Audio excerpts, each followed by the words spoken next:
हाँ जी, नमस्कार प्यारे विद्यार्थियों। आज पार्ट बी का अध्याय 2 जो आपके सिलेबस में सीधा दिया गया है, उस अध्याय 2 की हम आज शुरुआत कर रहे हैं, जिसमें अध्याय 2 की धारा 3, 4 और 5 इन तीनों धाराओं का डिटेल में की क्लू पर हम चर्चा करेंगे। उससे पहले जो हमारा सिलेबस EORO का जो सिलेबस जो पार्ट बी का जो दिया गया है, उसके लिए एक चार्ट के माध्यम से, हालांकि पहली कक्षा में हमने इस पर विस्तार से अध्ययन किया था एक एक मुद्दों पर।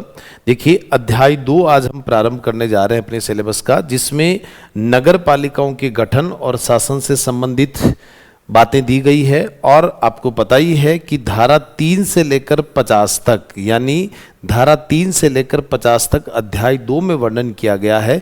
तो अध्याय 2 को आज से हम शुरू करेंगे, जिसमें पूरी धारा 3 से लेकर 50 तक का अलग अलग कक्षाओं के माध्यम से हम इसको पढ़ेंगे। आज हम इसमें धारा 3, 4 और 5 इन तीनों धाराओं की डिटेल में एक एक क्लू के बारे में हम चर्चा करेंगे। चलिए, तो आज से आपका अध्याय 2 प्रारंभ होने जा रहा है, जिसमें धारा 3 से लेकर 50 तक का वर्णन किया गया, जिसमें हम नगर पालिकाओं के गठन के बारे में मुद्दों को समझेंगे। देखिए, ये आपकी पूरे अध्याय है। हमने पिछली क्लास में इसका पूरा अध्ययन किया था। अध्याय 2, अध्याय 3, अध्याय 4 और अध्याय 5 ये रेगुलर है। बीच में अध्याय 6 नहीं है, फिर आपके 7 हैं, और उसके बाद में फिर 11, 12, 13 और 14 फिर ये आपसे वापस रेगुलर इसके अंतर्गत अध्याय दिए गए हैं। तो आज अध्याय 2 हमें पढ़ना है। चलिए, आपको पिछली क्लास में आपने पढ़ाई है कि इस एक्ट का जो नाम है वो राजस्थान नगर पालिका अधिनियम 2009 है, जो राजस्थान विधानसभा द्वारा जो कानून बनाया गया था भारत गणराज्य के 60वें वर्ष में, यानी भारत जो गणतंत्र बनता है वो 26 जनवरी 1950 को बनता है, और वर्ष 2009 में राजस्थान की विधानसभा ने इसके लिए जो कानून बनाया था, यानी 60वें वर्ष में बनाया था, इस एक्ट का नाम ये रखा गया। अब देखिए, इसमें अध्याय जो 2 है उसमें धारा 3 से लेकर 50 तक का वर्णन है। तो हर अध्याय में कहां से कहां तक धारा है, ये एक बेसिक कॉन्सेप्ट आपको पता होना चाहिए। कई बार एग्जामिनर एक बेसिक सवाल बना देता है, 4 अध्याय आपके सामने लिख देंगे और उनमें कहां से कहां तक धाराएं उनको मैच करने के लिए दे दिया जाता है। तो एक बेसिक नॉलेज धारा 3 से लेकर 50। अब इस अध्याय 2 का हेडिंग क्या है? नगर पालिकाओं का गठन और ये नगर पालिकाएं शासन कैसे करती है। तो अध्याय 2 का हेडिंग नगर पालिकाओं का गठन और शासन कैसे करती है, धारा 3 से लेकर 50। चलिए, अब शुरुआत करते हैं हम धारा 3 के बारे में कि धारा 3 क्या कहता है। इसमें एक एक शब्द को आपको पकड़ना, हर धारा का जो मूल कॉन्सेप्ट में आपका वन वर्ड आपको पकड़ना, जिसमें डिलिमिटेशन, यानी इसको हिंदी में कहते हैं परिसीमन। परिसीमन ये होता है कि एक नगर पालिका क्षेत्र है, उसमें कोई दूसरी नगर पालिका को इसमें ऐड कर देना, उसमें से घटा देना। कोई ग्रामीण इलाका है, संक्रमणकालीन क्षेत्र है, उस क्षेत्र को शहरीकरण में वापस तब्दील कर देना। तो ग्रामीण से अगर शहरीकरण में आ रहा तो उसको नगर पालिका बोर्ड बनाया जा रहा है। तो परिसीमन किस किस प्रकार से किया जा सकता, तो बहुत बारीकी से हम इस परिसीमन को पढ़ेंगे, डिलिमिटेशन। और ये शुरुआती हमारा अध्याय है, तो शुरुआती अध्याय इसमें से परिसीमन बड़ा महत्वपूर्ण पार्ट होता है, तो बहुत ज्यादा संभावना रहती है इनमें से क्वेश्चंस पुट होने की। चलिए, अभी हम जो कक्षा के अंदर जो ये पूरा टॉपिक हम पढ़ेंगे, धारा 3, 4 और 5, और जो भी आपकी समस्याएं हैं, जैसे ही इसके अभ्यास प्रश्न हम करेंगे, उस अभ्यास प्रश्न के साथ ही आप अपनी जो समस्या है उसको नोटबुक में ऐड कर लें, और उसके बाद आप जरूर पूछें, आपका समस्या का बिल्कुल विथ एविडेंस आपका समाधान कर दिया जाएगा।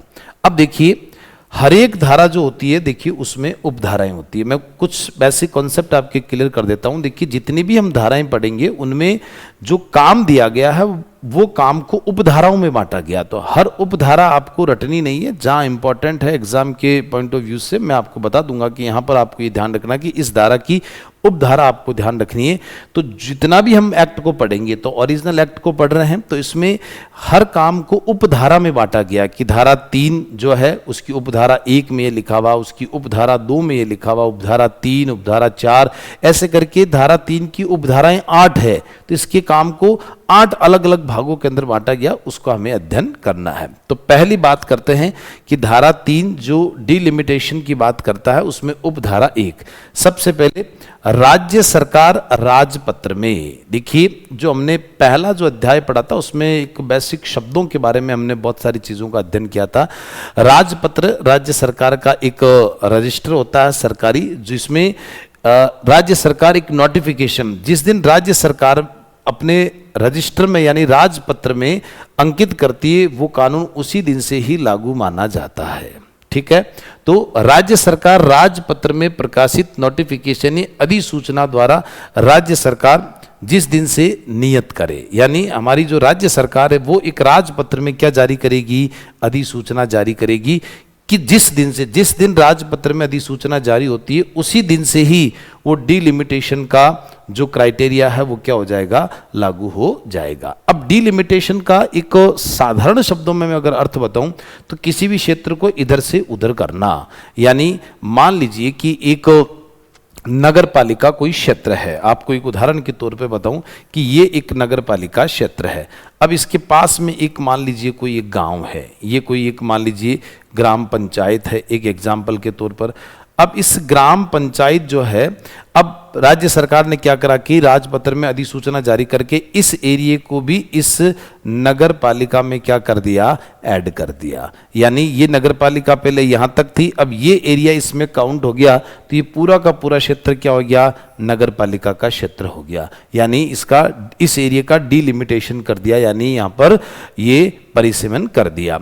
बाई द वे, जैसे ये कोई एक नगर पालिका है, इस नगर पालिका में से ये कोई एक हिस्सा है जो नगर पालिका में था, लेकिन इससे इस एरिया को क्या कर दिया, बाहर कर दिया। बाहर करने को कहा जाता है अपवर्जित, यानी इससे इसको क्या कर दिया, बाहर कर दिया। मान लीजिए ये कोई एक नगर पालिका ए है और मान लीजिए ये कोई नगर पालिका क्या है, बी है। अब राज्य सरकार ने अधिसूचना जारी करके इनमें प्लस लगा देता हूं मैं, यानी दोनों को क्या कर दिया, एक कर दिया, इसका नाम क्या रख दिया, नगर पालिका ए रख दिया। यानी दो नगर पालिकाओं को मिलाकर क्या कर दी, एक नगर पालिका कर दी। अर्थात मैं आपको कहना चाहता हूं कि ये जो परिवर्तन हो रहा, दो नगर पालिकाओं को मिलाकर एक नगर पालिका कर दी। जो नगर पालिका थी उसका कुछ एरिया उससे क्या कर दिया, बाहर कर दिया। एक नगर पालिका है, इनमें से एक ग्राम पंचायत थी, उसका एरिया इस नगर पालिका में क्या कर दिया, जोड़ दिया। तो नगर पालिका में एरिया को जोड़ना, उनमें से एरिया को घटाना, उसके अलावा इसमें दो नगर पालिकाओं को एक कर देना, ये जितना भी जो परिवर्तन होता है वो सारा परिवर्तन क्या कहलाता है, परिसीमन कहलाता है, यानी डीलिमिटेशन कहलाता है। ठीक है, अब देखिए एक एक को हम थोड़ा सा विस्तार से हम समझ लेते हैं। जैसे आपके सामने अब ये जो धारा 3 है इसको कै खे गड़े करके हम बांट लेते हैं। जैसे पहला क करके हम इसको काम को बांटते हैं। जैसे कोई स्थानीय क्षेत्र है उसका नाम वाई है, कोई एक क्षेत्र है, एक स्थान है, उसको स्थानीय क्षेत्र कहा जाता है, उसका नाम क्या है, वाई। उसको नगर पालिका ए बना दिया। यानी मैं यहां पर ये कह सकता हूं कि ये एक कोई क्षेत्र है जिसको मैंने लिख दिया वाई, ये चाहे इसको ग्राम पंचायत है, ठीक है ना। इस एरिया को क्या बना दिया, नगर पालिका बना दिया। यानी आज से मान लीजिए ये एक्चुअल में एक तरह से ये क्या थी बताओ, ग्राम पंचायत थी। ये क्या थी बताओ, ग्राम पंचायत थी। अब इसको क्या बना दिया, नगर पालिका बना दिया। यानी क्या बना दिया, नगर पालिका बना दिया। तो थी तो ये केवल क्या थी, ग्राम पंचायत थी, एक स्थानीय क्षेत्र, एक गांव था, लेकिन इसकी जो आबादी है वो थोड़ी सी ज़्यादा हो गई, यानी 20,000 के आसपास हो गई। यानी यहाँ पर कृषि आय से अन्य आय होने लग गई, यानी ये संक्रमणकालीन क्षेत्र हो गया। यानी ये एक स्थानीय क्षेत्र था, इसको क्या कर दिया, नगर पालिका बना दिया। तो इसी को क्या बोला जाएगा, परिसीमन कहा जाएगा। तो देखिए कोई स्थानीय क्षेत्र वाई है, यानी वो ग्राम पंचायत एक गांव का एरिया है, उसको नगर पालिका है, यानी उसको नगर पालिका बना दिया और उसको नाम क्या दे दिया हमने, एक से, इस नगर पालिका का नाम क्या है, ए। ठीक है।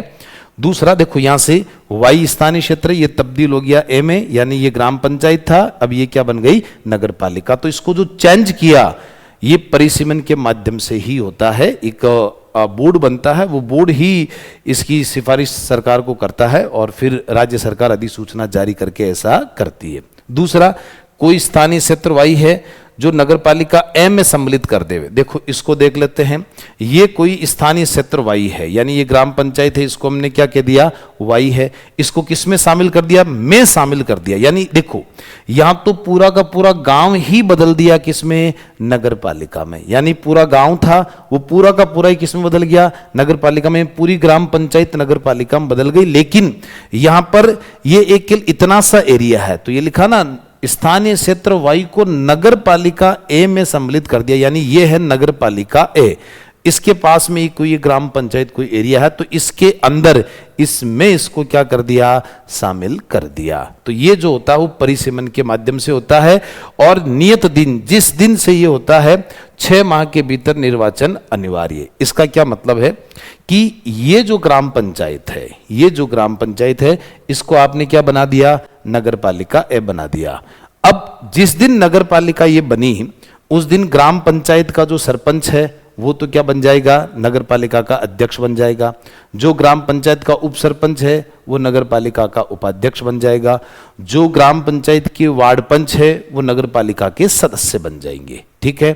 और जिस दिन वो ग्राम पंचायत नगर पालिका बनी, उसके 6 महीने के अंदर अंदर वहां पर फिर से चुनाव कराना क्या है, अनिवार्य है। ग्राम पंचायत को आपने क्या बना दिया, नगर पालिका बना दिया, तो 6 महीने में चुनाव कराना अनिवार्य है। और ये कोई ग्राम पंचायत थी, इसमें भी सरपंच है, उप सरपंच है, वार्ड पंच है, तो अब ये नगर पालिका ऑलरेडी पहले से है। अब जब नगर पालिका ये ऑलरेडी पहले से है और इस ग्राम पंचायत को इसमें शामिल कर रहे हैं, तो अब यहां पर देखिए एक अलग क्लू आ रहा है कि यहां पर ऑलरेडी नगर पालिका थी, यहां अध्यक्ष भी है, उपाध्यक्ष भी है और नगर पालिका के सदस्य हैं। अब यहां से इस ग्राम पंचायत को इस नगर पालिका में जब मिलाया जा रहा है, तो यहां पर एक सरपंच भी है, यहां एक उप सरपंच भी है और वार्ड पंच है। तो यहां का सरपंच ये नहीं कह सकता साहब मुझे नगर पालिका का अध्यक्ष बनाओ, क्योंकि यहां ऑलरेडी पहले से अध्यक्ष है। तो ये जितने भी ग्राम पंचायत में सरपंच, उप सरपंच और वार्ड पंच होंगे, वो सारे के सारे सदस्य बनेंगे, नगर पालिका के क्या बन जाएंगे, सदस्य बन जाएंगे। बस सदस्य ही बनेंगे। तो यहां पर और जैसे सदस्य बनेंगे, इस एरिया में 6 महीने में फिर से क्या होगा, चुनाव होगा। अभी तो ये सदस्य बन जाएंगे और 6 महीने के भीतर भीतर यहां पर चुनाव होना क्या है, अनिवार्य है। इस बात का विशेष करके आपको ध्यान रखना है। ठीक है। चलिए अब देखिए अगला क्या है, कोई स्थानीय क्षेत्र ख, जो हम धारा पढ़ रहे हैं। देखिए धारा 3 जो है इसकी उपधारा 1 पढ़ रहे हैं। उपधारा 1 को हमने केखे गड़े करके अलग अलग बांटा है। तो उपधारा 1 में दूसरा बिंदु क्या कहता है कि कोई स्थानीय क्षेत्र वाई है जो नगर पालिका ए से बाहर यानी अपवर्जित कर दे। जैसे ये देखो, ये आपके सामने ये एक नगर पालिका है, ठीक है ना, ये पूरी नगर पालिका। अब इसका ये इतना सा एरिया ये क्या कर दिया, अपवर्जित। अपवर्जित का मतलब यहां पर ये लिखा है क्या है, बाहर। यानी इस नगर पालिका में से ये इतना सा एरिया यानी इस वाई को क्या कर दिया, बाहर। अब मान लीजिए इस नगर पालिका में फॉर एग्जाम्पल 30 वार्ड है, यानी इस नगर पालिका के अंदर मान लीजिए 30 वार्ड मेंबर है, ठीक है ना। अब 30 में से मान लीजिए 5 जो वार्ड मेंबर थे वो इस एरिया से थे। इस एरिया को उसने नगर पालिका क्षेत्र से क्या कर दिया, बाहर कर दिया। जब ये एरिया बाहर हो गया तो ये 5 सदस्य क्या कर दिए जाएंगे, हटा दिए जाएंगे। अब इस नगर पालिका में कितने सदस्य रहेंगे बताओ, 25 ही रहेंगे, ठीक है। यानी अब आप बोलोगे सर इन 5 का क्या होगा, बिल्कुल हटा दिया, आपका टेन्योर खत्म हो गया। ये सरकार के पास पावर है, ये राज्य सरकार कर सकती है कि जो एरिया नगर पालिका क्षेत्र से अपवर्जित कर दिया, बाहर कर दिया, उस एरिया में जो जो वार्ड मेंबर है उन सब का कार्यकाल क्या हो जाएगा, समाप्त हो जाएगा, उन सबको हटा दिया जाएगा। ये इस धारा जो 3 है उसकी उपधारा 1 में हम पढ़ रहे हैं।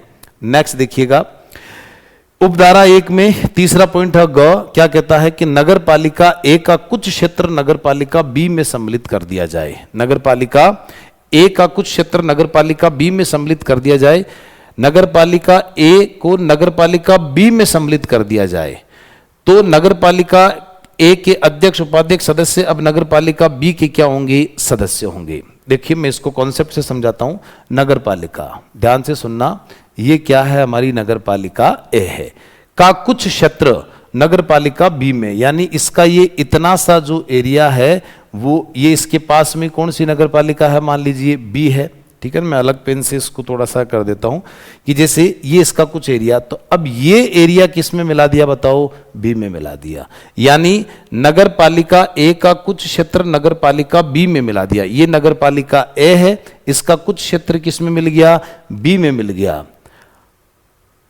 हटाए गए एरिया में चुनाव दोबारा होगा, फिर से बिल्कुल होगा। वहां पर देखिए ये हटाएगा एरिया। अब ये एरिया किस में मिलाया गया है, ये एरिया किस में मिलाया गया है, ये जिस ग्राम पंचायत में मिलाया गया, तो वो फिर राजस्थान पंचायती राज अधिनियम 1994 के अकॉर्डिंग काम करेगा। अगर इस एरिया को मान लीजिए सरकार ने ग्राम पंचायत में मिला दिया, तो वो फिर पंचायती राज के अकॉर्डिंग वहां पर व्यवस्था होगी। ठीक है, और देखो इसी चीज को हम यहां देख लेते हैं कि देखो ये एरिया यहां से हटाया और किस में डाल दिया, बी में डाल दिया, तो बिल्कुल 6 महीने के भीतर क्या होगा, चुनाव होगा। भी जैसे इसमें क्या कंडीशन थी कि ये एरिया हटा दिया यहां से, तो अब ये जो लोग हैं ये हटा दिए, अब ये एरिया हटा दिया, ग्राम पंचायत बना दिया, तो उनका सबका कार्यकाल क्या हो गया, समाप्त हो गया। बाय द वे ये एरिया अब किस में मिला दिया है, बी में मिला दिया है। किस में मिला दिया है, बी में। हालांकि ऐसा होता नहीं है, बाहर निकल प्रैक्टिकली ऐसा कभी संभव नहीं है, लेकिन अगर उसको ग्राम पंचायत एरिया में डाल दिया तो बिल्कुल वहां पर अब राजस्थान पंचायती राज अधिनियम 1994 के अकॉर्डिंग चुनाव होगा। वहां नगर पालिका एक्ट के अकॉर्डिंग चुनाव की कोई व्यवस्था नहीं रहेगी। ठीक है, अब मान लीजिए उस एरिया को बाहर निकालकर बी नगर पालिका में डाल दिया। आपने ग्राम पंचायत में डाला तब तो उनका कार्यकाल समाप्त कर दिया, लेकिन आपने किस में डाल दिया, बी में डाल दिया। यानी एक नगर पालिका में से कुछ एरिया किस में डाल दिया आपने, बी में डाल दिया। तब क्या कंडीशन है कि बी में सम्मिलित कर दिया जाए, तो नगर पालिका ए नगर पालिका बी में सम्मिलित कर दिया जाए। यानी नगर पालिका ए का कुछ एरिया नगर पालिका बी में सम्मिलित कर दिया, या नगर पालिका ए को नगर पालिका बी में। अब इस लाइन का मतलब क्या है कि जैसे ये है हमारे नगर पालिका ए और ये है हमारे नगर पालिका क्या है, बी है। यहां पर क्या कह रहा है कि नगर पालिका ए को पूरी की पूरी कोई किस में तब्दील कर दिया, बी में तब्दील कर दिया। यानी अब आज से ये पूरी की पूरी नगर पालिका किस में आ गई, बी में आ गई। यानी एक नगर पालिका को दूसरी नगर पालिका में सम्मिलित कर दिया, इंक्लूड कर दिया। ठीक है, यानी ए नाम की अब नगर पालिका नहीं रहेगी, अब केवल कौन सी रहेगी, बी रहेगी, और बी का एरिया यहां से लेकर यहां तक क्या हो गया, पूरा हो गया। इन दोनों लाइनों में दो कंडीशन दी गई है। पहली कंडीशन, आई रिपीट, कि नगर पालिका ए का कुछ एरिया किस में मिलाया, बी में मिलाया। अब आगे क्या होगा वो हम बाद में समझेंगे। एक है कि नगर पालिका ए को पूरी कोई किस में सम्मिलित कर दिया, बी में। आज से नगर पालिका ए नाम की कोई व्यवस्था नहीं रहेगी, केवल बी ही रहेगी। तो क्या लिखा हुआ, नगर पालिका ए के अध्यक्ष, उपाध्यक्ष व सदस्य अब नगर पालिका बी के क्या होंगे बताओ, सदस्य होंगे। यानी नगर पालिका ए का अध्यक्ष, उपाध्यक्ष और जो सदस्य होंगे अब नगर पालिका बी में केवल वो क्या कहलाएंगे, सदस्य ही कहलाएंगे। यानी ए के अंदर भी अध्यक्ष, उपाध्यक्ष, सदस्य हैं। हर नगर पालिका में एक अध्यक्ष होता है, एक उपाध्यक्ष होता है, एक सदस्य होता है। ठीक है, तो और इस बी में भी अध्यक्ष, उपाध्यक्ष और सदस्य हैं। तो जब ए को बी में तब्दील कर दिया तो ए का अध्यक्ष, ए का उपाध्यक्ष और ए का सदस्य सारे के सारे किस में शामिल हो जाएंगे, बी में क्या हो जाएंगे, शामिल हो जाएंगे। ठीक है, चलिए आगे देखिएगा। अब जो से ये इतना सा एरिया मिलाया, इसके जो सदस्य हैं वो किसके सदस्य बन जाएंगे, बी के सदस्य बन जाएंगे। जो नगर पालिका ए के सदस्य वो किसके सदस्य बन जाएंगे, बी के सदस्य बन जाएंगे।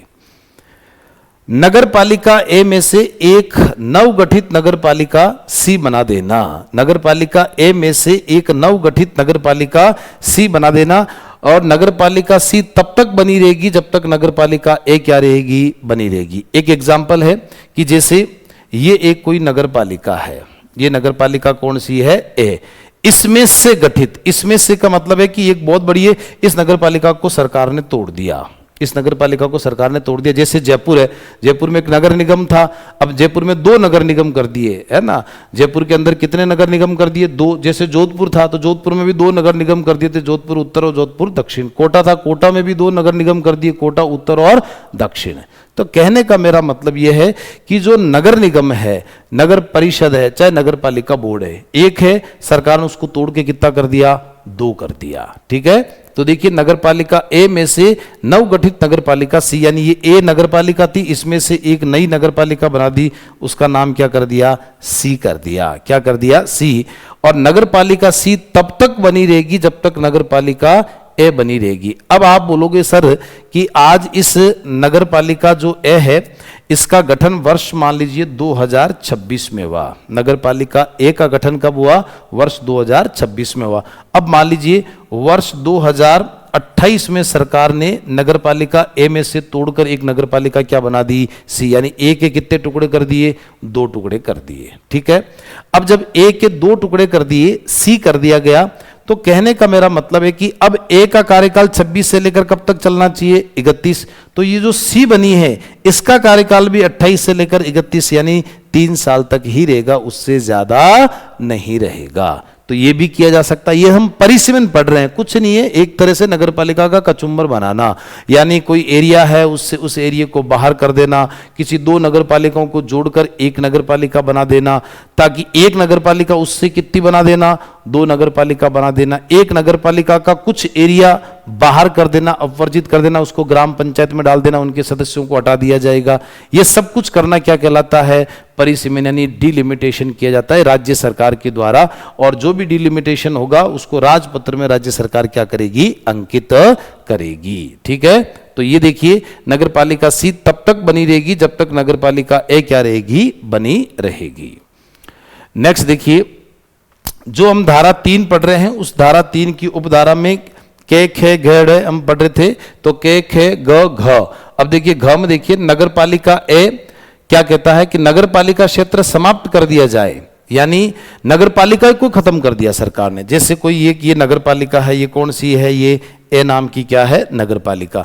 इस नगरपालिका को ही सरकार ने क्या कर दिया, समाप्त की, आज से ये नगरपालिका नहीं रहेगी, यानी वाई। तो अब आप पूछोगे सर इसके सदस्य वो सब क्या कर दिए जाएंगे, हटा दिए जाएंगे, अध्यक्ष उपाध्यक्ष सारे के सारे क्या कर दिए जाएंगे, हटा दिए जाएंगे। और अब इस एरिया को सरकार ने मान लीजिए क्या बना दिया, ग्राम पंचायत बना दिया। जब ये एरिया ग्राम पंचायत बन गया तो इसमें राजस्थान पंचायती राज अधिनियम, राजस्थान पंचायती राज जो अधिनियम है वो कौन सा हो जाएगा, 1994 में इस पर क्या हो जाएगा, लागू हो जाएगा। तो हो सकता है कि कोई नगरपालिका जो है, हम यही पढ़ रहे हैं कि साहब ग्रामीण एरिया को शहरीकरण में तब्दील कर दिया, लेकिन सरकार ने कोई नगरपालिका बोर्ड है उसको मान लीजिए नगरपालिका से हटा दिया, यानी पूरी नगरपालिका क्या कर दी सरकार ने, विघटित कर दी, यानी समाप्त कर दी। तो ये भी किया जा सकता है।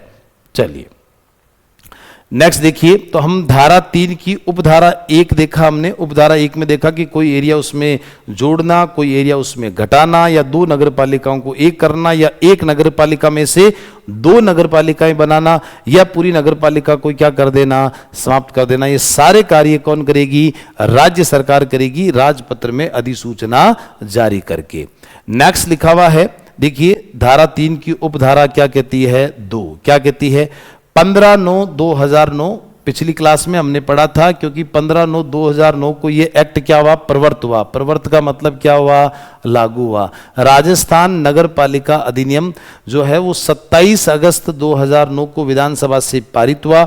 11 सितंबर 2009 है उससे ये राज्यपाल की इस पर मोहर लगी, और 15 सितंबर 2009 को इसको राजस्थान में क्या कर दिया गया, प्रवर्त कर दिया गया, छावनी एरिया को छोड़कर। और छावनी एरिया हमारा कौन सा था, नसीराबाद, केवल राजस्थान में एक ही, उसको छोड़कर बाकी संपूर्ण राजस्थान में लागू कर दिया गया।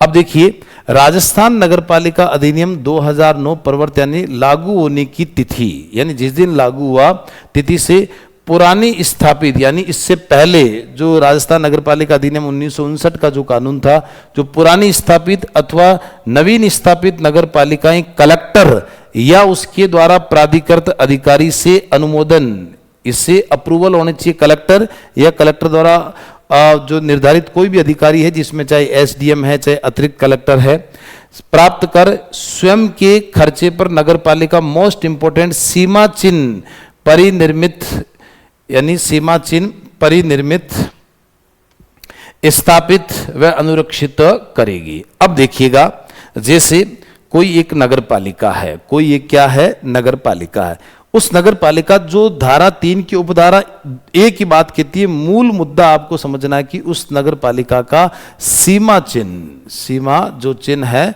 इसके बारे में है कि ये एक कोई नगर पालिका है, ठीक है ना।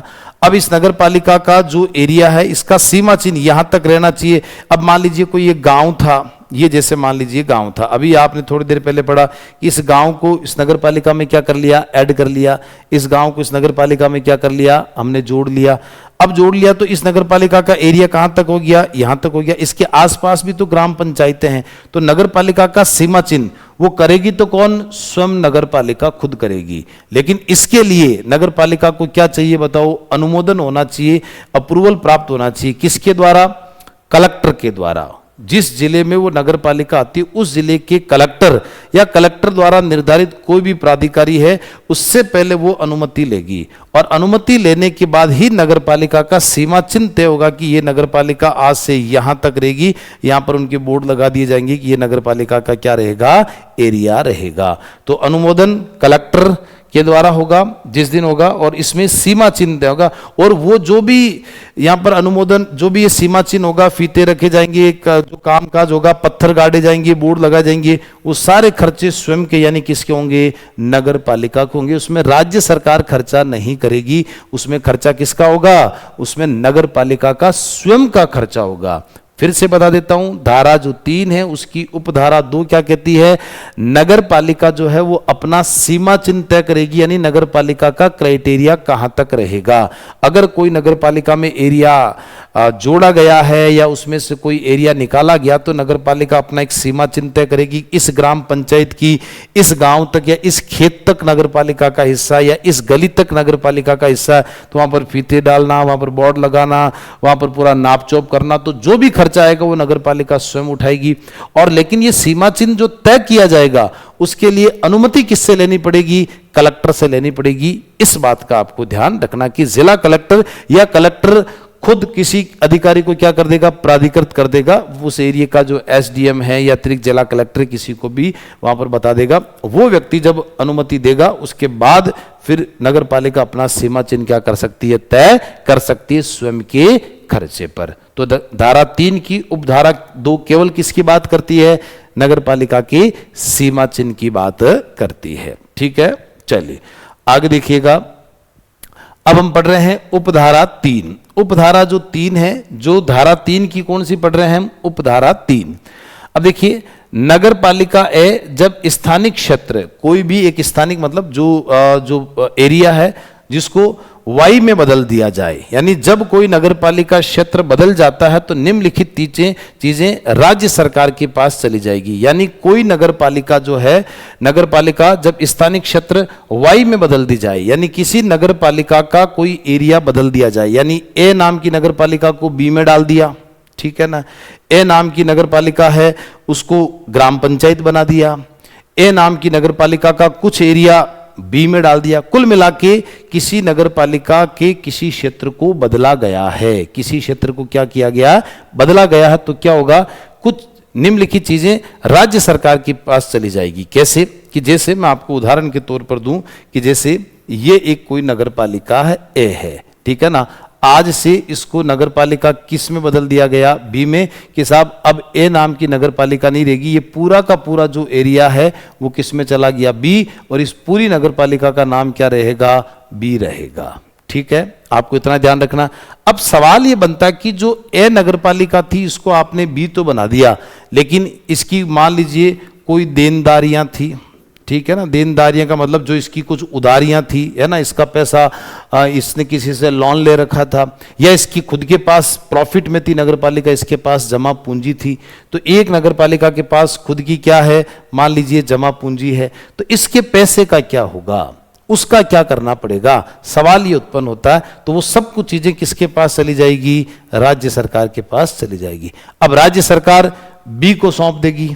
अब देखिए कैसे, नगर पालिका निधि का अतिशेष यानी सरप्लस जो मनी है, कि नगर पालिका के खजाने में जो भी बचा हुआ पैसा है वह अब राज्य सरकार का होगा। यानी मान लीजिए इस नगर पालिका के पास मान लीजिए 10 करोड़ रुपए पड़ा था और 10 करोड़ रुपए ये नगर पालिका प्लस में थी, तो अब ये 10 करोड़ रुपए किसके पास चला गया, राज्य सरकार के पास चला गया। तो कोई नगर पालिका जो ए है, मान लीजिए वो बी में तब्दील हो गई, तो उस नगर पालिका की कोई उधारियां हैं या उस नगर पालिका के पास कोई जमा है, वो सब कुछ किसके पास चला जाएगा? राज्य सरकार के पास चला जाएगा। तो देखिए, नगर पालिका जो निधि है उसमें खजाने में जो भी बचा हुआ पैसा वो अब राज्य सरकार का होगा। इसको कहते हैं अतिशेष। आप तो केवल बस इस वर्ड को ध्यान रखना, नीचे आपको परिभाषा समझाने के लिए बताई गई है, वहां पर वन वर्ड आएगा आपके सामने, पूरी परिभाषा लिखी हुई नहीं आएगी। तो ये अतिशेष, अतिशेष का मतलब उसके पास जितना शेष पैसा बचा हुआ वो राज्य सरकार का होगा। दूसरा, नगर पालिका का दायित्व, लाइबिलिटीज जो है, नगर पालिका पर जो भी कर्जा, मैंने कहा देनदारियां हैं यानी जो उधारियां हैं, नगर पालिका की कर्जे, जिम्मेदारियां जो भी थी, है ना, जो उसका काम चल रहा था, अधूरा पड़ा है, कोई सड़क बन रहा है, कोई पुलिया बन रहा है, उसकी जिम्मेदारी अब वो किसकी हो जाएगी बताओ? राज्य सरकार संभालेगी। कौन संभालेगी? राज्य सरकार संभालेगी। अगला देखिए, नगर पालिका की संपत्ति, जो भी प्रॉपर्टी नगर पालिका की बहुत सारी, जैसे ए नाम की नगर पालिका थी, इसकी बहुत सारी संपत्ति, यानी इसकी क्या थी? जमीनें थी, ठीक है ना, इसके क्या थे? भवन थे, ये उसकी क्या है? संपत्ति है। तो अब देखिए क्या लिखा हुआ है कि नगर पालिका की जमीन, बिल्डिंग, गाड़ियां, है ना, जो अफसरों की जो गाड़ियां थी, अध्यक्ष की गाड़ी थी, ईओ की जो गाड़ी थी, वहां स्वास्थ्य अधिकारी की गाड़ी थी, अग्निशमन दल जो उनका था, वो जितनी भी गाड़ियां हैं आदि सब किसके खाते में चली जाएगी? राज्य सरकार। वो सारी संपत्ति राज्य सरकार की मानी जाएगी। तो आपको इन वर्डों को ध्यान रखना, अतिशेष, दायित्व, अगला क्या है? संपत्ति, फिर है नगर पालिका के अधिकार यानी राइट। नगर पालिका के पास जो भी कानूनी अधिकार या पावर थे वो अब किसकी में चले जाएंगे? राज्य सरकार में क्या हो जाएंगे? समाहित हो जाएंगे। तो उसके जो राइट्स थे वो सारे की सारी पावर और राइट्स थी वो किस में चली जाएगी? राज्य। कुल मिला के उसका जो अतिशेष है, जो उसकी संपत्ति है, उसके जो अधिकार है, उसके दायित्व है, वो सब राज्य सरकार में समाहित हो जाएंगे। अब देखिए, राज्य सरकार इस पैसे या संपत्ति का उपयोग केवल उसी क्षेत्र के फायदे के लिए करेगी जहां से वो संपत्ति मिली है। ठीक है, तो इस बात का विशेष करके ध्यान रखना कि कोई नगरपालिका ए है वो बी में तब्दील कर दी तो पावर तो पूरी राज्य सरकार के पास चलेगी। अब राज्य सरकार चाहे तो उस बी नगरपालिका को सौंप देवे कि आप इसका प्रयोग करो ए वाले एरिया में, पर करो किसमें? उस ए वाले एरिया में ही करना है जो एरिया आपने तब्दील किया। मान लीजिए कोई नगरपालिका है उसको ग्रामीण एरिया में वापस बदल दिया, अब वो सारी की सारी पावर, पैसा, सब कुछ नगरपालिका के पास चला, राज्य सरकार के पास चला गया। राज्य सरकार उस पैसे का क्या करेगी? उसी एरिया में ही क्या करेगी? खर्च करेगी। तो ठीक है, तो उस क्षेत्र के फायदे के लिए ही करेगी जहां से वो संपत्ति मिली है। तो आपको इतना ध्यान रखना कि कोई नगरपालिका, फिर से बता देता हूं मैं, कि कोई भी नगरपालिका है जब किसी स्थानिक क्षेत्र, किसी ग्रामीण एरिया में उसको बदल दिया है, किसी भी एरिया में, तो जब कोई नगरपालिका क्षेत्र बदल जाता तो उसकी सारी चीजें किसके पास चली जाएगी? राज्य सरकार के पास चली जाएगी। बस ये एक धारा 3 की उपधारा 3 कहती है। नेक्स्ट देखिएगा, धारा 3 की उपधारा 4 क्या कहती है कि अगर कोई नगरपालिका क्षेत्र जिसका नाम क्या है? ए, यानी कोई नगरपालिका ए है और वो बदल जाता है, वो किसी दूसरे स्थानीय प्राधिकारी जैसे दूसरी नगरपालिका या नगर परिषद या नगर पंचायत के नियंत्रण में आ जाती है। अभी मैंने थोड़ी देर पहले कहा था, देखो ये रहा कि ए नाम की नगरपालिका किस में बदल दिया आपने? बी में बदल दी, है ना। मैंने दोनों एक ही सगे समझा दिया आपको। देखिए ये ए है, इसको आपने स्थानिक क्षेत्र यानी कोई ना कोई ग्राम पंचायत का एरिया आपने बना दिया, तो पावर किस में चली गई? राज्य सरकार। मान लीजिए इस ए नगरपालिका को आपने किस में बदल दिया? बी नगरपालिका में बदल दिया, तो क्या होगा? देखिए कि दूसरी नगरपालिका में बदल दिया, या बी नाम की नगर परिषद में बदल दिया, या बी नाम का नगर निगम में बदल दिया, किसी ने किसी शहरी निकाय में आपने उसको तब्दील कर दिया, तो नगरपालिका का वही अतिशेष जो है पुरानी नगरपालिका के पास बचा हुआ सारा स्थानीय प्राधिकारी के खजाने में चला जाएगा। ठीक है ना। अब स्थानीय प्राधिकारी कौन होगा? यहां पर सवाल ये उत्पन्न होता, ये राज्य सरकार डिसाइड करती। कुल मिलाकर राज्य सरकार के खजाने में जाता, लेकिन राज्य सरकार एक स्थानीय प्राधिकारी को अपॉइंट कर देगी। जैसे फॉर एग्जांपल उस एरिया का जिला कलेक्टर है, उस जिला कलेक्टर को कह दिया कि आपके जिले की ए नाम की नगर पालिका है, हमने आपके जिले की ही बी नाम का कोई नगर निगम है या नगर परिषद है, नगर पालिका, हमने उसमें उसको बदल दिया, उसमें समाहित कर दिया। ठीक है ना। अब जो ए नाम की नगरपालिका, उसका जितना भी सरप्लस पैसा है वो आपके पास क्या रहेगा? जमा रहेगा। देखिए नगर पालिका का दायित्व यानी लाइबिलिटीज, यानी पुराने नगर पालिका के जो भी कर्जे या पेंडिंग जो काम थे वो सारी जिम्मेदारी अब उस स्थानीय प्राधिकारी यानी जिला कलेक्टर मान लीजिए उसको अपॉइंट किया सरकार ने, उसके पास चला जाएगा, ठीक है ना। पर करेगी कौन? राज्य सरकार ही करेगी, ठीक है ना। नगर पालिका की वही संपत्ति, उसके जमीन, ऑफिस, अन्य सामान जो है वो सब किसके पास चले जाएंगे? जिसको सरकार ने अधिकारी अपॉइंट किया उसी के पास चले जाएंगे। अंजू बाना जी कौन सा ये पूछना चाह रहे हैं? ये का मतलब देखिए यहां पर हमने एक उदाहरण लिया है ना। आप ये का मतलब वाई जो है ना, इसका मतलब यहां पर आप ये समझे कोई एरिया है उसका नाम ले लिया हमने वाई, है ना। इसका मतलब आप ये नहीं समझे जैसे एक नगर पालिका, मैं जब जब बोल रहा हूं नगर पालिका ए तो आप यू बनाइए, देखिए ये नगर पालिका ए हो गई। अब नगर पालिका को जब स्थानिक क्षेत्र यानी इसको किसी और क्षेत्र में बदल दिया तो हमने इसका नाम कर दिया वाई, बस चेंज कर दिया, यानी इसको ग्राम पंचायत बना दिया। बाय द वे हमने इसको क्या बना दिया? ग्राम पंचायत बना दिया। तो ये एरिया क्या हो गया? Y area. तो ये नाम रखे हमने, एक ऑप्शन रखे, जैसे मतलब ऐसे एक्ट में लिखा हुआ नहीं, लेकिन आपको समझाने के हिसाब से कि कोई नगर पालिका उसका हमने नाम क्या दे दिया? ए। अब उसको किस में बदल दिया? किसी स्थानिक क्षेत्र यानी कोई ग्राम पंचायत में एरिया में बदल दिया तो उसको हमने नाम क्या दे दिया? वाई दे दिया। बस ये नाम दिया गया और कुछ भी नहीं है। आगे देखिएगा, तो जो हम बात कर रहे थे कि कोई नगरपालिका ए है, वो मान लीजिए किसी नगरपालिका बी, नगर निगम, नगर परिषद किसी में भी अगर सम्मिलित की है तो उसके जितने भी अतिशेष यानी जो उसका पैसा है, उसके दायित्व है, उसकी जो संपत्ति है, सरकार किसी एक स्थानीय प्राधिकारी को सौंप देगी। वो फिर उस एरिया की संपत्ति का क्या करेगा? प्रयोग करेगा। जैसे अधिकार जो राइट है, जैसे नगरपालिका ए को मान लीजिए नगरपालिका बी में सम्मिलित कर दिया तो उस ए के कानून जो भी पावर थी वो पुरानी नगरपालिका के पास अब वो उस नए प्राधिकारी यानी जो भी प्राधिकारी यानी जो कलेक्टर होगा उसके पास चली जाएगी। पर ये सारी पावर देगी कौन? राज्य सरकार देगी। इसीलिए मैंने ये शुरुआती दौर पर जो ये बॉक्स बनाया था आपके सामने, ये दोनों का एक साथ ही बना दिया, ठीक है ना, कि नगरपालिका ए को किसी स्थानीय क्षेत्र में बदल दिया तो राज्य सरकार के पास चली जाएगी, या नगरपालिका ए को अगर बी में बदल दिया तो वो स्थानीय प्राधिकारी कौन होगा? हो सकता बी नगरपालिका का अध्यक्ष हो सकता है, कोई जरूरी नहीं है, मैंने हो सकता उस जिले का कलेक्टर हो सकता, पर हमें इतना ध्यान रखना केवल स्थानीय प्राधिकारी। वो कौन अपॉइंट करेगी? राज्य सरकार करेगी।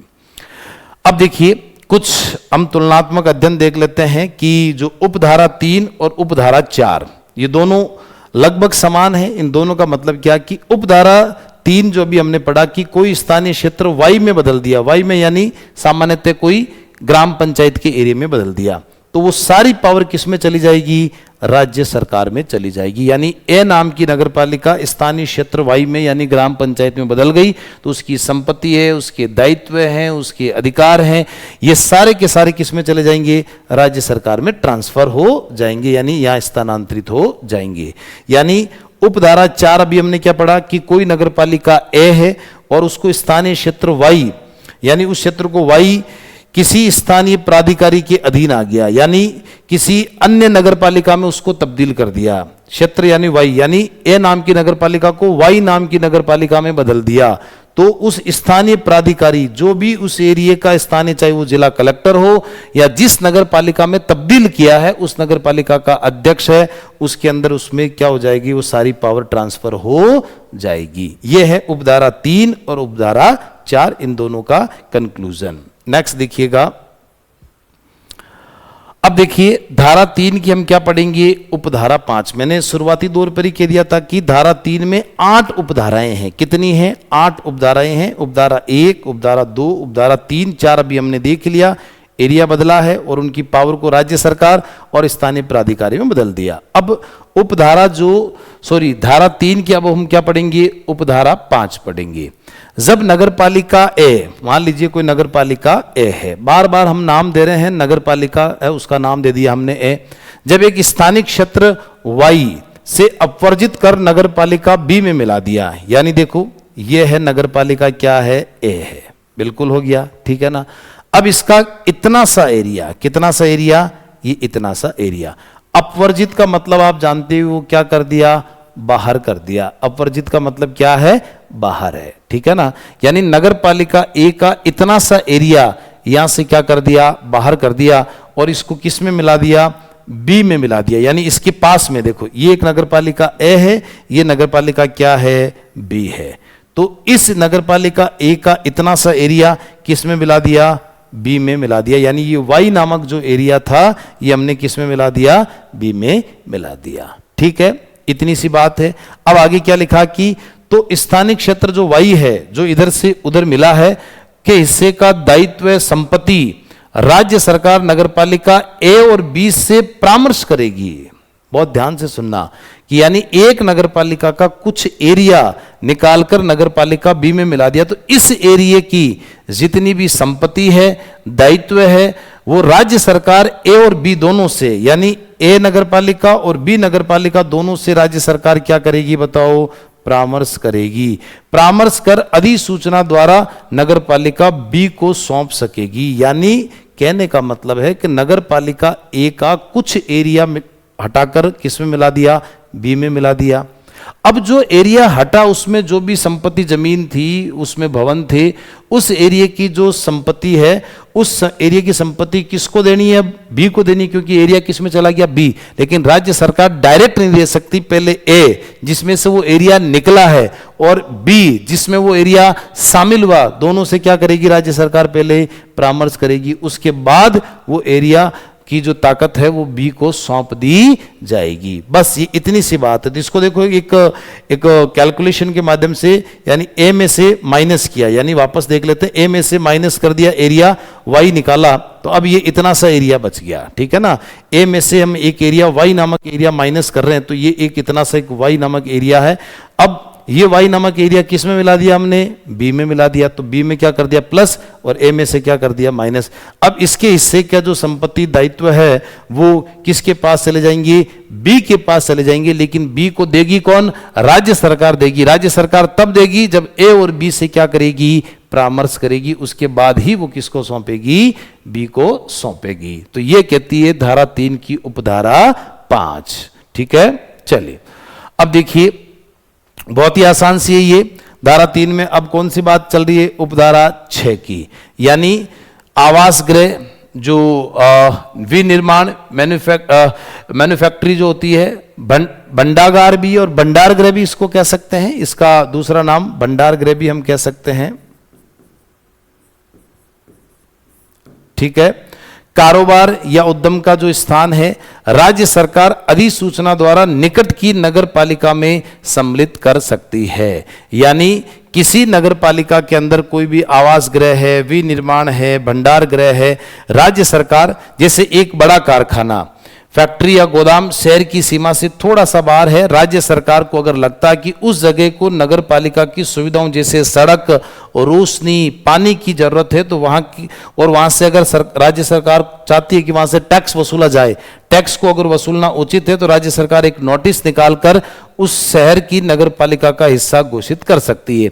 यानी आप ये उदाहरण के तौर पे देखिए कि जैसे मान लीजिए कि ये एक कोई नगर पालिका है, ठीक है ना, ये एक कोई मान लीजिए नगर पालिका है, ठीक है ना, इसके पास में कोई ये एक एरिया है जो मान लीजिए वहां पर औद्योगिक क्षेत्र है। क्या है, मान लीजिए औद्योगिक क्षेत्र है, जैसे यहाँ लिखा ना कि देखे कोई बड़ा कारखाना है ना, ठीक है ना, या बड़े गोदाम है, तो ये नगर पालिका के एरिया के पास में कोई यहाँ पर बड़े बड़े क्या है, मान लीजिए कारखाने। अब आप भी जानते हैं कि जहाँ कारखाने होंगे, बड़े बड़े गोडाउन होंगे, तो वहां पर लेबर की आवश्यकता पड़ेगी, तो बहुत सारी लेबर इस एरिया के अंदर रहेगी, तो वहां पर लोगों के घर भी बन रहे हैं वहां पर बहुत ज्यादा, ठीक है ना, और वहां पर अलग अलग बहुत सारी फैक्ट्रियां उस एरिया के अंदर, इंडस्ट्रियल एरिया है वो ज्यादा बनने जा रही है, ठीक है ना, भंडार गृह, बड़े बड़े गोडाउन वहां पर बन रहे हैं।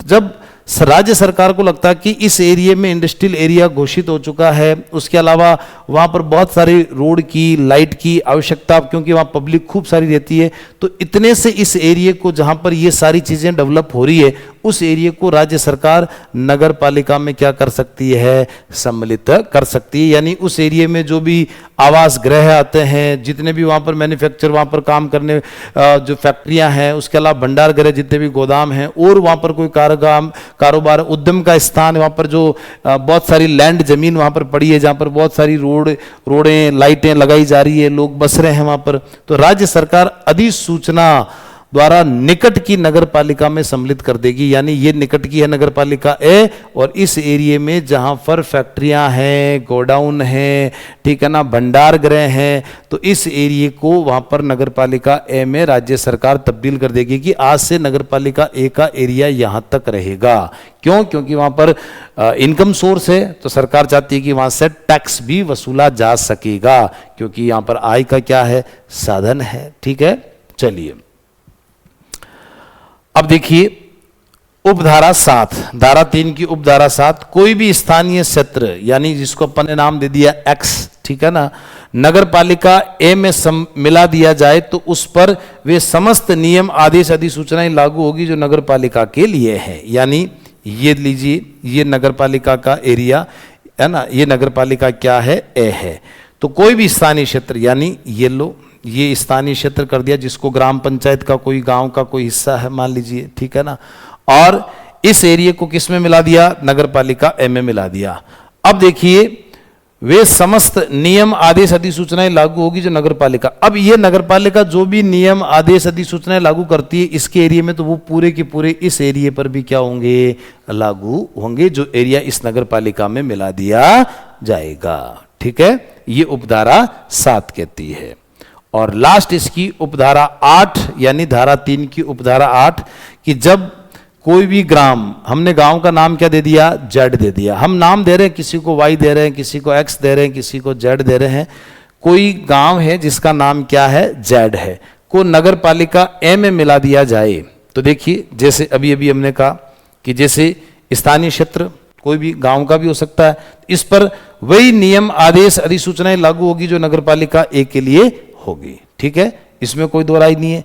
अब देखिए इसी से रिलेटेड ही बात उपधारा 8 कहता है कि भाई वो अब गांव नहीं रहेगा। एक बात तो जैसे ये देख लीजिए, ये नगर पालिका ए है, इसके पास में ये कोई जेड है, और ये जेड क्या था बताओ, गांव था, क्या था, गांव था। अब इसको क्या बना दिया, नगर पालिका ए में मिला दिया, तो अब ये जेड क्या नहीं रहेगा, गांव नहीं रहेगा, क्या नहीं रहेगा, गांव नहीं रहेगा। एक तो ये ध्यान रखिए, पंचायत का कार्य बंद और नगर पालिका का, अब इस एरिया में ग्राम पंचायत का कार्य नहीं होगा, अब सारे काम किसके होंगे, नगर पालिका के होंगे। ठीक है, सरपंच उप सरपंच सदस्य नगर पालिका ए के क्या होंगे, सदस्य, क्योंकि जिस जेड नामक ग्राम पंचायत को ए नगर पालिका में मिलाया तो जेड नामक ग्राम पंचायत का एक सरपंच भी है, एक उप सरपंच भी है, और वहां के वार्ड मेंबर भी हैं। ठीक है ना, वो सारे के सारे क्या कहलाएंगे, नगर पालिका के सदस्य कहलाएंगे।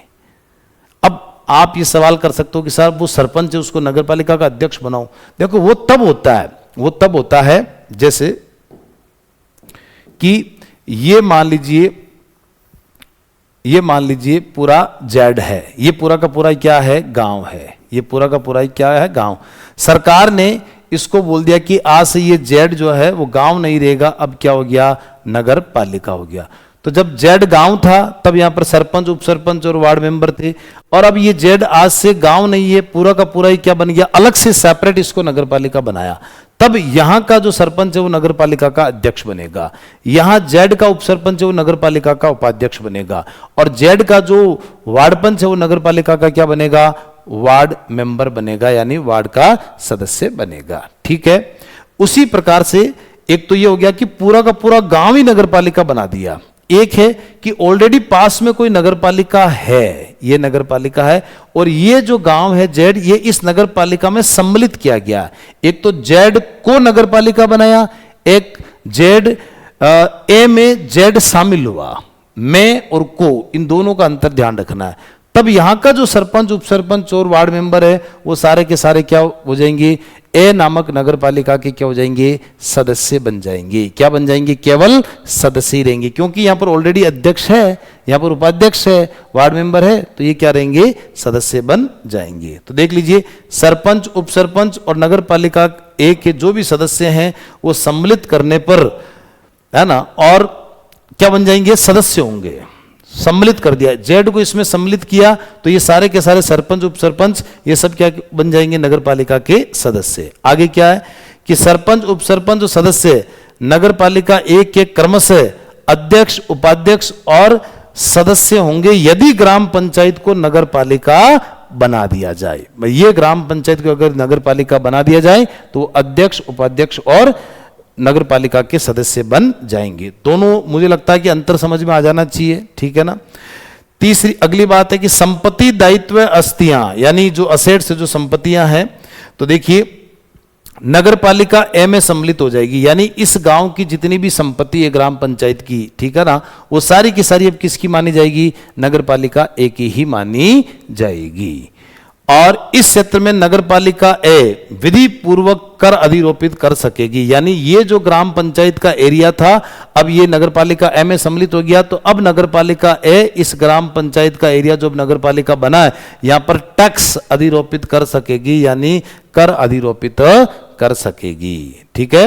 चलिए, और राजस्थान पंचायती राज अधिनियम 1994 में आपको पता है कि जहां रूरल जो डेवलपमेंट है, जो रूरल लोकल सेल्फ जो गवर्नमेंट है, वहां पर देखिएगा राजस्थान पंचायती राज अधिनियम 1994 में चलता है, 94 में लागू नहीं होगा। अब ये ग्राम पंचायत था, अब ये नगर पालिका में बदल गया, तो यहां पर राजस्थान नगर पालिका जो राजस्थान पंचायती राज अधिनियम 1994 में लागू नहीं रहेगा, अब राजस्थान नगर पालिका अधिनियम 2009 क्या रहेगा, लागू रहेगा। और जबकि राजस्थान नगरपालिका अधिनियम 1959 व राजस्थान नगरपालिका अधिनियम 2009, अब देखिए दो कानून यहां पर लिखे हुए हैं। 2009 का कानून बनने से पहले हमारे यहां शहरी निकाय के लिए 1959 में भी विधानसभा ने कानून बनाया था। तो बहुत सारी बातें जो 1959 की बिल्कुल हुबहू मैच करती है, कोई दिक्कत नहीं है, तो वहां पर वो भी एज इट इज क्या रहेगी, लागू रहेगी। और नगरपालिका अधिनियम 2009 में नए कानून बना दिए, वो नए कानून भी लागू हो जाएंगे, और पुराने कानून अभी भी आज भी चल रहे हैं, है ना, जिनको चेंजमेंट नहीं किया, और वो भी यहां पर क्या हो जाएंगे, लागू हो जाएंगे। तो आज भी राजस्थान नगरपालिका अधिनियम पुराना वाला जो 1959 का, वो पूर्णतः समाप्त नहीं किया गया, उसकी कुछ बातें जो आज भी एज इट इज चल रही है तो बिल्कुल चलने दीजिए, और नया कानून बन गया उसके अकॉर्डिंग तो लागू होगा ही होगा।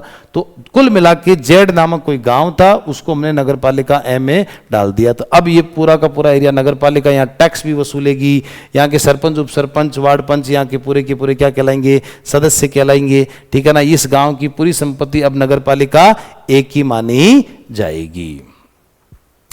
अब देखिए धारा 3 कंप्लीट हो गई हमारी धारा, इसमें उपधारा 1 से लेकर उपधारा कितनी थी, 8 तक थी। बस हमने धारा 3 में कुछ नहीं है, आप 2-3 बार उसका रिवीजन करें।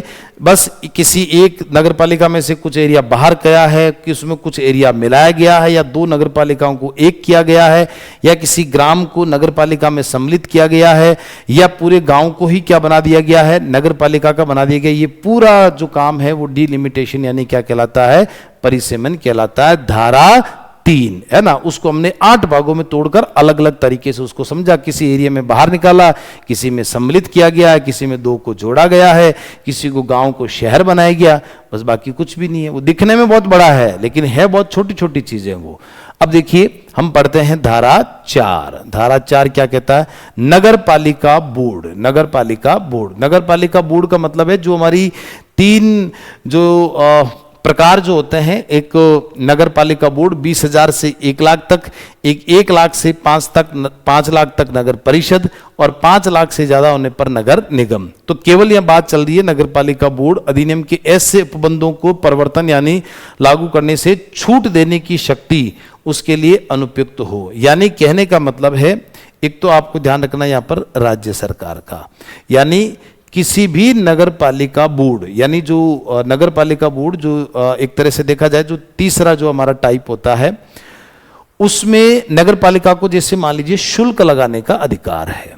अब जैसे मान लीजिए बांसवाड़ा है, बिल्कुल बैकवर्ड एरिया है, और वहां पर नगर पालिका को राज्य सरकार ने ये कहा कि आप अपने एरिया में, क्षेत्र में जितने भी घर आते हैं उनसे आप हर महीने का 100 रुपए का क्या वसूलेंगे, शुल्क वसूलेंगे, ठीक है।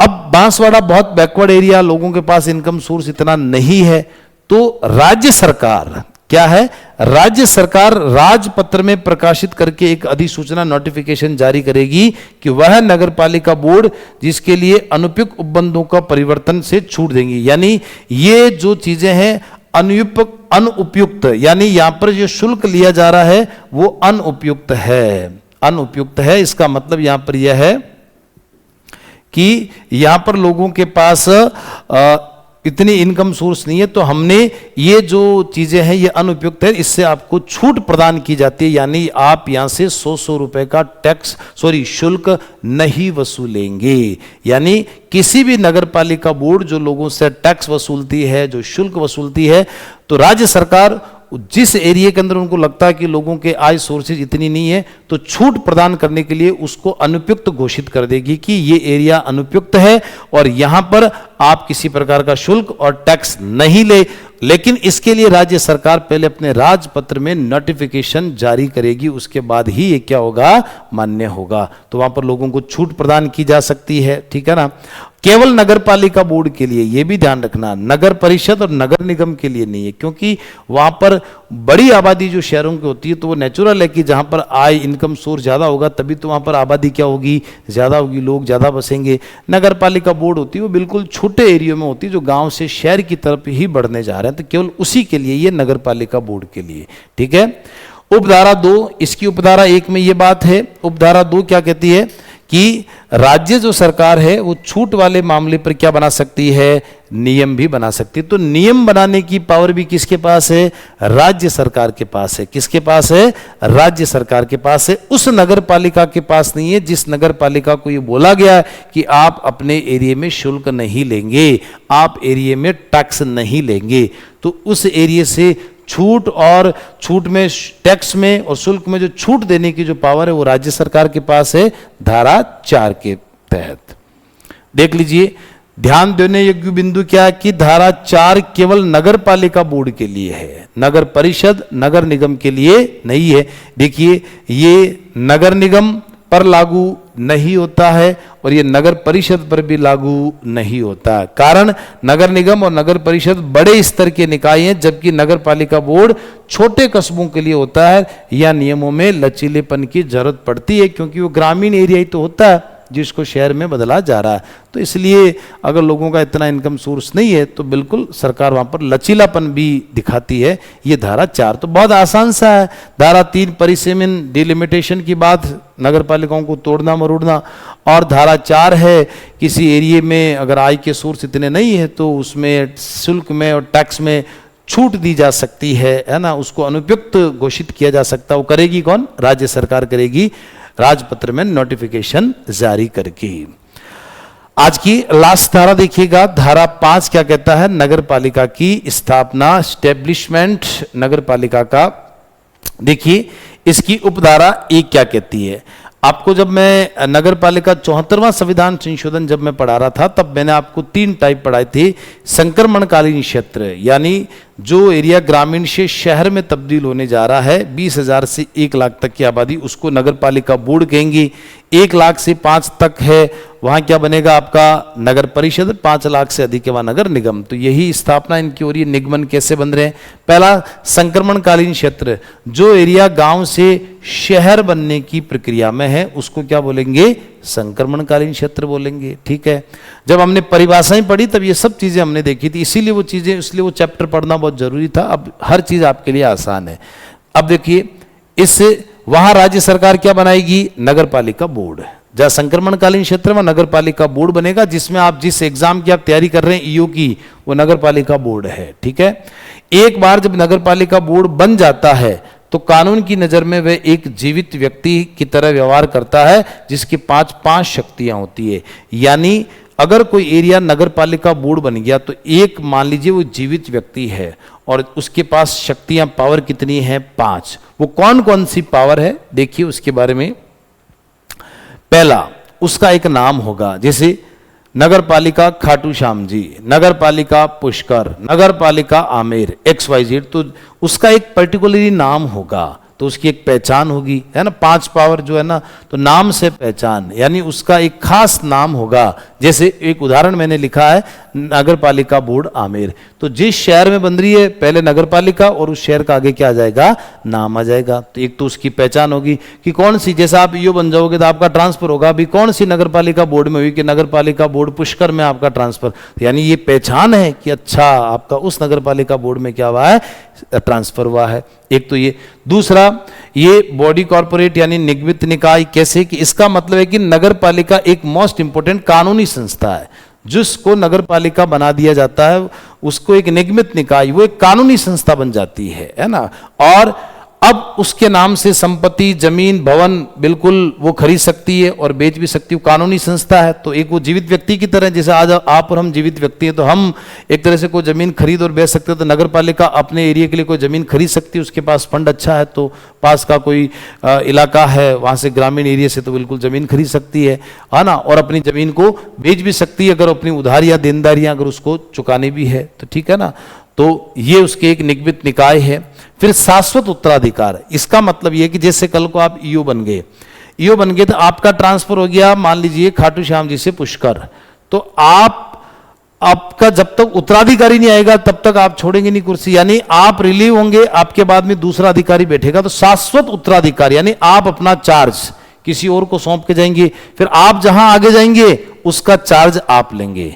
यानी संस्था जो है वो संस्था कभी भंग नहीं होती। यानी कहने का मतलब है कि उसमें अध्यक्ष और जो सदस्य, इनका 5 साल में चुनाव ये बदलते रहते हैं, बस चार्ज मिलता रहता है नए लोगों को। 5 साल ये रहेगा, उसके बाद कोई नया व्यक्ति आए वो 5 साल रहेगा, चार्ज बदलेगा। आप आज 2 साल यहाँ हैं, कल वहाँ हैं, तो ईओ तो रहेगा ना। अब ईओ की कुर्सी पर बैठने वाले लोग बदलते रहते हैं, तो नए व्यक्ति को चार्ज मिल जाता है। तो बस यही बात है कि शाश्वत उत्तराधिकार रहेगा कि आपका ट्रांसफर यहाँ से वहाँ हुआ तो यहाँ पर दूसरा व्यक्ति बैठेगा, वो कुर्सी खाली नहीं रहेगी।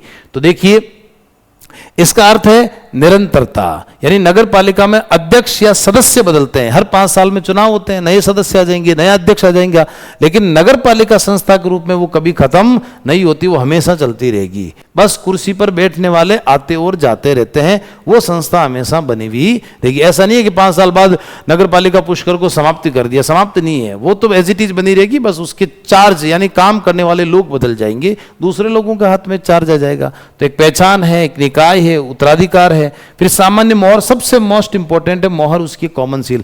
नगर पालिका ने कोई भी आदेश जारी किया तो वो एक जीवित व्यक्ति की तरह, तो उसका कोई भी आदेश तभी मान्य होगा जब नगर पालिका की मोहर उस पर लगी हुई रहेगी कि नगर पालिका पुष्कर, यानी नगर पालिका खाटू श्याम जी, उसकी मोहर जो है वही उसकी पहचान है। तो देख लीजिए, चूंकि नगर पालिका साइन नहीं करती, क्योंकि वो वैसे तो प्रैक्टिकल तो इंसान है नहीं, है ना। हालांकि उस कुर्सी पर बैठने वाला आते जाते रहते, अफसर तो कई बदलते हैं, तो वो खुद तो साइन कर नहीं सकती, इसलिए उसकी एक राजकीय मोहर होती है और किसी भी आधिकारिक दस्तावेज पर यह मोहर लगाना अनिवार्य, बिना मोहर के वो मान्य नहीं रहेगी।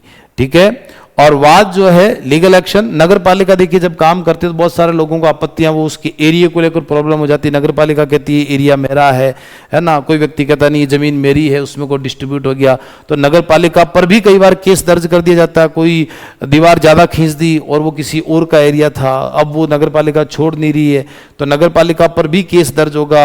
नगर पालिका स्वयं भी केस दर्ज कराएगी, नगर पालिका के एरिया पर किसी भूमाफियाओं ने कब्जा कर लिया, तो बिल्कुल ये वाद, तो नगर पालिका किसी व्यक्ति या संस्था पर केस कर भी सकती है, कोर्ट केस, और कोई व्यक्ति भी नगर पालिका पर क्या कर सकता है, केस कर सकता है।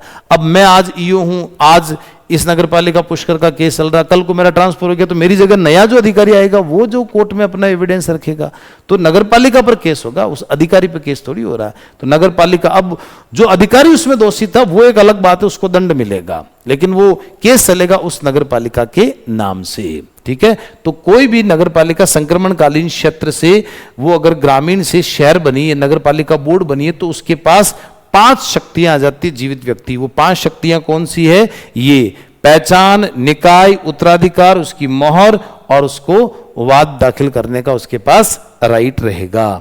अब देखिए, आप जानते ही हैं संक्रमणकालीन क्षेत्र वो नगर पालिका बोर्ड, और जो लघुतर निकाय है उसको हम नगर परिषद कहते हैं, 1 लाख से 5 लाख, और बृहत्तर निकाय नगर निगम है। ठीक है ना। अब जो पावर ये है वही इसके पास रहेगी और वही इसके पास रहेगी, सेम डिट्टो कॉपी रहेगी। बस देख लीजिए, वो की वही बात है, 5 की धारा 5 की उपधारा 2 लघुतर निकाय, सेम वही राज्य सरकार नगर परिषद स्थापित कर सकती है। करेगी कौन? राज्य सरकार। ठीक है ना। घोषित राज्यपाल करेगा, लेकिन राजपत्र में अधिसूचना कौन जारी करेगी? राज्य सरकार।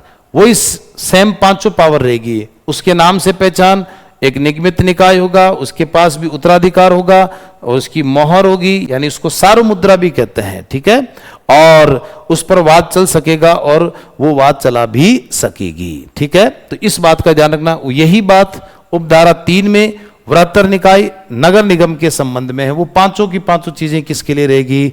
नगर निगम के। तो बहुत महत्वपूर्ण है। धारा 5 जो है वो एक ये कहती है कि नगर पालिका एक जीवित व्यक्ति की तरह होती है, उसके पास 5 शक्तियां होती है। नगर पालिका के 3 प्रकार, नगर पालिका बोर्ड, नगर परिषद और नगर निगम, तीनों के पास एक 5 प्रकार की पावर होती है। उसका नाम होता है निकाय, उत्तराधिकार, मोहर और वो बात कर सकती है, ठीक है। चलिए, यदि राज्यपाल किसी क्षेत्र को औद्योगिक नगरी, ये पहली क्लास में भी मैंने बताया था कि औद्योगिक नगरी घोषित कर रखा हो तो वहां नगर पालिका, नगर परिषद, नगर निगम नहीं बनेगा। और औद्योगिक क्षेत्र घोषित करने की पावर किसके पास रहेगी?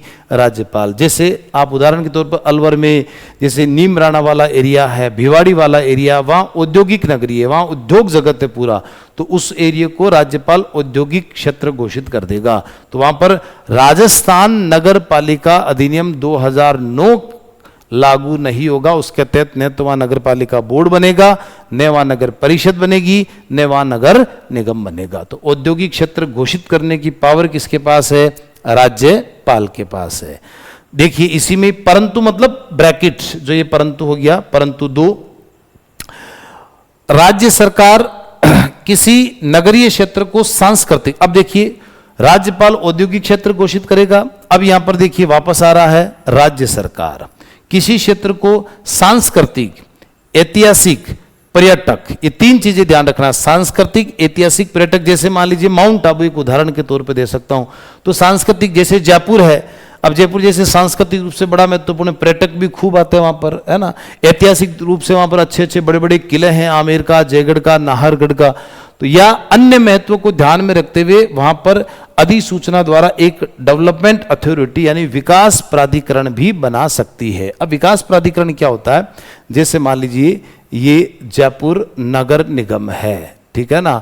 अब राज्य सरकार चाहे तो इतने से एरिया के अंदर मान लीजिए डेवलपमेंट अथॉरिटी बना दिया, और राज्य सरकार चाहे तो इस पूरे नगर निगम के एरिया में भी विकास प्राधिकरण बना देगा। अब आप सवाल कर सकते हो कि जब ये पूरा एरिया सर नगर निगम है तो फिर ये विकास प्राधिकरण क्या काम करेगा? काम को बांट दिया जाएगा कि जैसे डंडे वाली ट्यूबलाइट है वो नगर निगम देखेगा, जो एलईडी वाली ट्यूबलाइट है वो विकास प्राधिकरण देखेगा, ठीक है ना।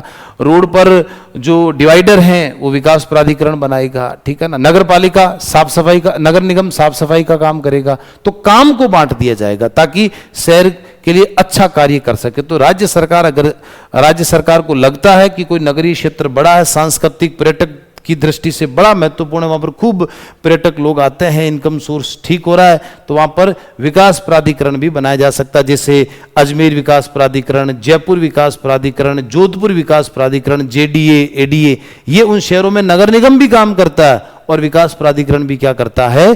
कार्य करता है।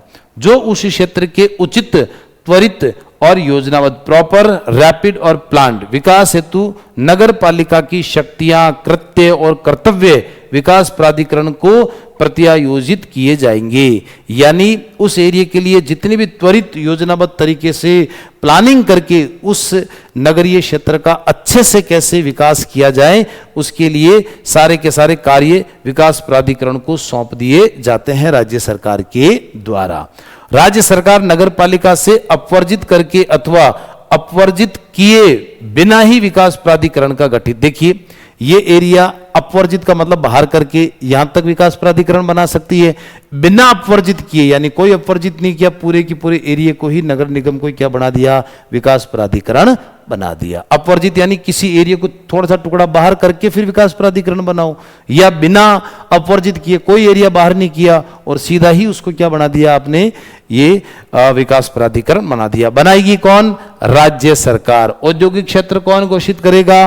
राज्यपाल। बस इन शब्दों का आपको विशेष करके ध्यान रखना है। चलिए आज की कक्षा की हम अभ्यास प्रश्न करते हैं जो हमने धारा 3, धारा 4 और धारा 5 को पढ़ा है, ठीक है।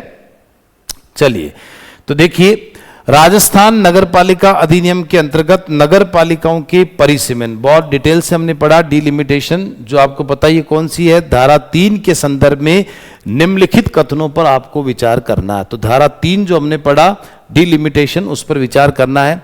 यदि कोई स्थानीय क्षेत्र, कोई भी ग्रामीण जो एरिया है किसी नगर पालिका में सम्मिलित किया जाता तो नियत दिन से 6 माह के भीतर निर्वाचन कराना अनिवार्य है, बिल्कुल अनिवार्य है। यानी कोई एरिया जैसे ये है, यहाँ पर कोई स्थानीय क्षेत्र है, इस एरिया को इस नगर पालिका में शामिल कर दिया, तो इस एरिया में जितने भी जो लोग, जैसे मान लीजिए इस एरिया का सरपंच, उप सरपंच, वार्ड मेंबर, अभी तो यहाँ पर मेंबर बन जाएंगे, लेकिन 6 महीने में यहाँ पर चुनाव कराना क्या है, अनिवार्य है। तो ये पहला पॉइंट सही है।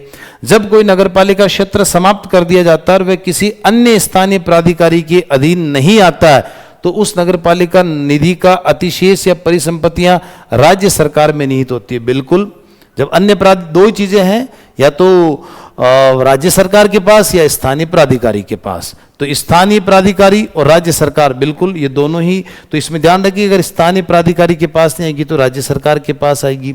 तीसरी बात देखिए, राज्य सरकार धारा 3 की उपधारा 3 के तहत प्राप्त संपत्तियां, ये पैसे का उपयोग राज्य सरकार किसी पिछड़े क्षेत्र के विकास के लिए सामान्य बजट के रूप में प्रयोग कर सकेगी। 9 अंजू जी डी नहीं होगा। देखिए ये क्या लिखा है कि धारा 3 की उपधारा 3 के तहत जो भी संपत्तियां, जो भी नगरपालिका क्षेत्र उसमें मिलाया गया है, उसके पैसे का उपयोग राज्य सरकार पिछड़े क्षेत्र में थोड़ी करेगी, उसी एरिया में तो ही करेगी जिस एरिया को उन्होंने अपनी तरफ ले लिया है, उस एरिया को नगरपालिका से हटा दिया है। तो उस नगरपालिका के पास जो भी सरप्लस पैसा था, ठीक है ना, तो वो उस पैसा राज्य सरकार के पास चला गया, तो राज्य सरकार, हमने क्या पढ़ा, उसी एरिया में तो ही खर्च कर सकती है, पिछड़े में थोड़ी खर्च करेगी, पिछड़े में नहीं है। तो ये पिछड़ा आते ही ये पॉइंट कट हो गया। और बस ये 3 ही तो पॉइंट है इसमें, तो इसलिए इसका उत्तर हो जाएगा ए, केवल 1 और 2, है ना। तो आप धारा 3 की उपधारा 3 पढ़े, उसमें उसी एरिया में राज्य सरकार घोषित खर्च कर सकती है, पिछड़े में खर्च नहीं कर सकती। नेक्स्ट देखिए सवाल नंबर 2 जो है,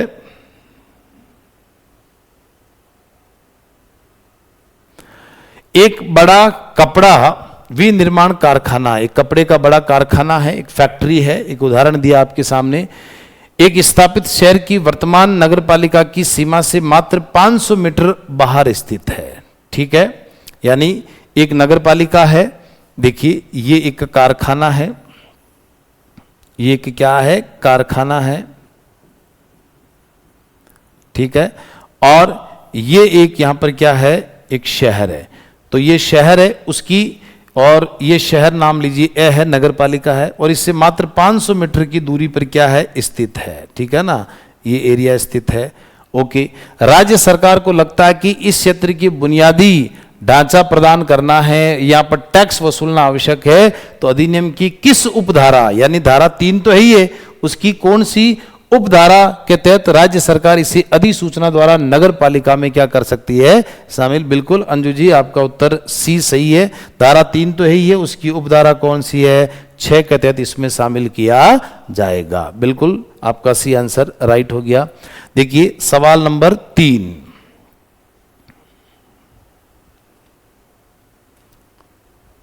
सवाल नंबर 3 पढ़िएगा आप जी। धारा 5 पूछा गया है, अभी धारा 5 हम पढ़ रहे थे, के अंतर्गत एक बार स्थापित होने के बाद नगर पालिका बोर्ड, नगर परिषद और नगर निगम जो निगमित निकाय है यानी बॉडी कॉरपोरेट माना जाता है, इस विधिक व्यक्तित्व के संदर्भ में निम्नलिखित में से कौन सा कथन गलत है। यानी जो भी नगर पालिका है उसको निगमित निकाय अगर माना जाता है, यानी जीवित व्यक्ति अगर उसको मान लिया जाता है, तो उसमें विधिक व्यक्तित्व के संदर्भ में कौन सा कथन गलत है। इसके पास शाश्वत उत्तराधिकार होता है, जिसका अर्थ है सदस्यों को बदलने या हटने पर संस्था का अस्तित्व खत्म नहीं होता। बिल्कुल ये तो बात सही है, यहां पर गलत पूछा है, वो 5 शक्तियां है ना, उनमें से पूछा। बिल्कुल उत्तराधिकार होता है ना, संस्था कभी खत्म नहीं होती, बस सदस्य अध्यक्ष बदलेंगे, उनकी जगह नए आ जाएंगे। दूसरा, चूंकि ये जीवित व्यक्ति नहीं, बस ये यही पॉइंट कट हो गया। क्यों नहीं है, जीवित व्यक्ति तो है, हमने यही तो पढ़ा इसमें कि ये बिल्कुल जीवित व्यक्ति की तरह काम करती है, ठीक है ना। और इसलिए ये किसी अन्य व्यक्ति को अदालत में केस नहीं चला सकते, हालांकि कोई अन्य व्यक्ति पर केस कर सकता है। क्यों नहीं, केस नगरपालिका केस चला सकती है। तो ये तो पॉइंट ही इसमें गलत पूछा, तो ये बी गलत हो गया। सी देख लेते हैं, इसकी एक सामान्य मोहर है, बिल्कुल होती है। जो आधिकारिक दस्तावेज जो इनके हस्ताक्षर पर काम करती है, बिल्कुल ये बात भी सही है। वे अपने निगमित नाम से संपत्ति खरीदने बेचने की विधिक अधिकार रखते हैं, बिल्कुल रखते हैं। 5 जो शक्तियां होती है ना, जो एरिया ग्रामीण से शहर में बदल गया, या नगर परिषद या नगर निगम जो भी है, वो एक जीवित व्यक्ति है, शाश्वत उत्तराधिकार होता है, उनकी मोहर होती है, संपत्ति खरीद बेच सकते हैं, केस चला सकते हैं, उस पर केस किया जा सकता है। लेकिन ये है कि जीवित व्यक्ति नहीं है, जीवित व्यक्ति होता है। तो इसमें गलत बताना है, कौन सा गलत है, तो इसका आंसर हो जाएगा बी, तीसरे का बी आंसर होगा। अगला देखिए क्वेश्चन नंबर 4,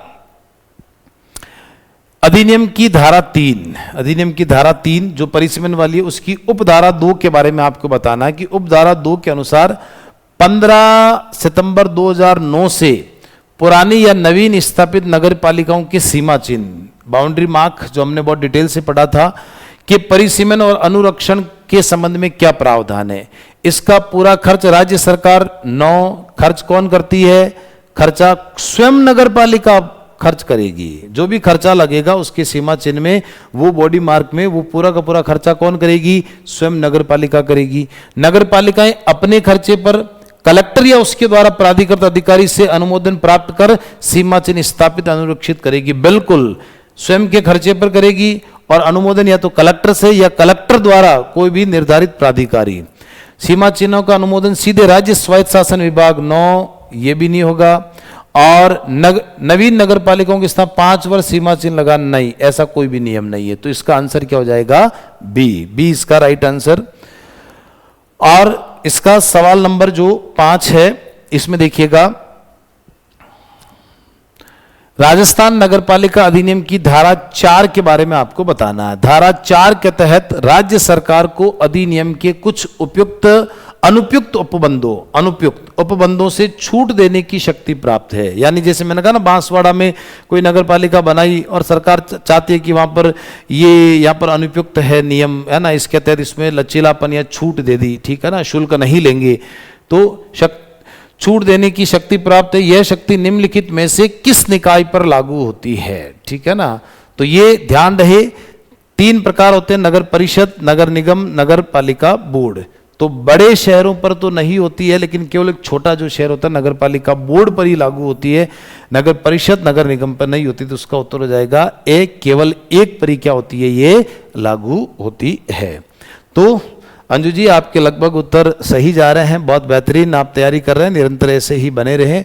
बहुत बहुत धन्यवाद। आज हमने धारा 3, 4 और 5 के बारे में अध्ययन किया।